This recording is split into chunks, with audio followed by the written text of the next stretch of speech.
প্রিয় কৃষক ও উদ্যোক্তা ভাই বোনেরা, আসসালামু আলাইকুম। সবার প্রতি শুভকামনা রেখে শুরু করছি নতুন আরেকটি ভিডিও। আজকের ভিডিওতে থাকছে আধুনিক পদ্ধতিতে পেঁপে চাষ, অর্থাৎ এমন একটি পদ্ধতি দেখাবো যেটা অবলম্বন করলে পেঁপে গাছের গোড়া হবে মোটা এবং ফলন হবে অধিক। পেঁপে চাষের উপযুক্ত সময় ফেব্রুয়ারির 20 তারিখ থেকে মার্চ মাসের পুরো সময় জুড়ে পেঁপে চারা লাগানো যায়, তবে এটা এপ্রিল পর্যন্ত কন্টিনিউ করা যায়। এই সময় পেঁপের চারা লাগালে গ্রোথটা ভালো হয়। মাদা তৈরি 6 ফুট দূরে দূরে 1.5 ফুট গভীর এবং 1.5 ফুট গোলাকার মাদা তৈরি করতে হবে। প্রতি মাদায় সারের পরিমাণ টিএসপি 100 গ্রাম, এমওপি 100 গ্রাম, জিপসাম 30 গ্রাম, খৈল 150 গ্রাম, ফুরাডান 5 গ্রাম, ভার্মি কম্পোস্ট 1 কেজি, ওয়ানডারমা 10 গ্রাম।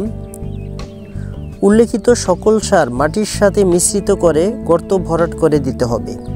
7 দিন পর পর 2 বার মাদার মাটি আলগা করে উল্টিয়ে দিতে হবে এবং গর্ত ভরাটের 15 দিন পর চারা রোপণ করতে হবে। জাত নির্বাচন আমরা পেঁপে চাষ করি সাধারণত সবজি অথবা ফল হিসাবে। এই পেঁপে বাংলাদেশে ব্যাপকভাবে চাষ হচ্ছে, বিশেষ করে পাকা পেঁপে সারা দেশের মানুষের কাছে সমাদৃত। কিন্তু এই সমাদৃত ফলকে অধিক পরিমাণে পেতে হলে, অর্থাৎ বাণিজ্যিকভাবে লাভবান হতে গেলে আপনাকে একটি সঠিক জাত সিলেকশন করতে হবে। সবজির জন্য গ্রিন লেডি, সুইট লেডি এই জাতের একটি পেঁপে গাছে 80 থেকে 120 কেজি পর্যন্ত ফল হয়ে থাকে। ফলের জন্য আমরা যেটা চাষ করতে পারি সুইট বল, রেড কিং, রেড লেডি।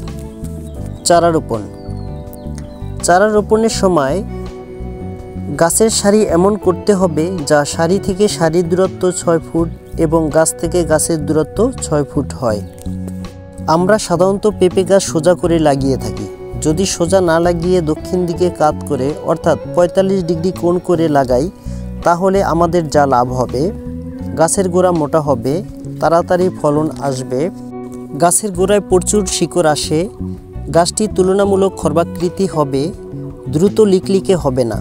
যদি গাছটি আমরা স্ট্রেট করে, অর্থাৎ সোজা করে লাগিয়ে দেই, এতে করে গাছগুলো দ্রুত লম্বা হয়ে যায়, পাতার ইন্টারনোড বা পর্ব মধ্যে ফাঁকা থাকে, গাছের কাণ্ড লিকলিক বা পাতলা হয়, গাছের শিকড় তুলনামূলক কম হয় এবং ফলন আসতে দেরি হয়। এতে আরেকটি সমস্যা হয়, যেমন ঝড় আসলে গাছ পড়ে যায়। আপনারা যে গাছটি দেখছেন তার বয়স 40 দিন।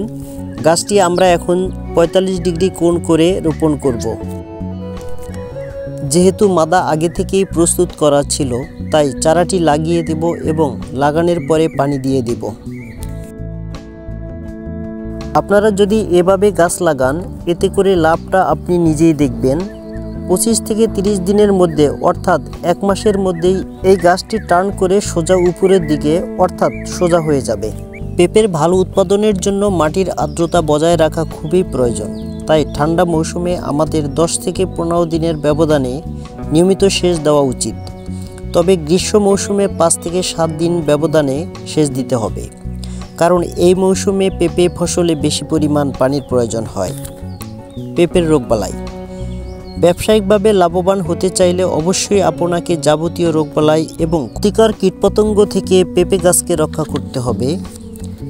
সেক্ষেত্রে চারা লাগানোর পরেই যে কোনো একটি ছত্রাকনাশক, যেমন ম্যানসার, পটিস্টিন প্রতি লিটার পানিতে 2 গ্রাম হারে বিকেলে 7 দিন পর পর স্প্রে করতে হবে। সাদামাছি ও মাকড়ের জন্য ওবিরন, মোবেন্টো অথবা ড্রিল যে কোনো একটি প্রতি লিটার পানিতে 2 করে 7 দিন পর পর স্প্রে করতে হবে।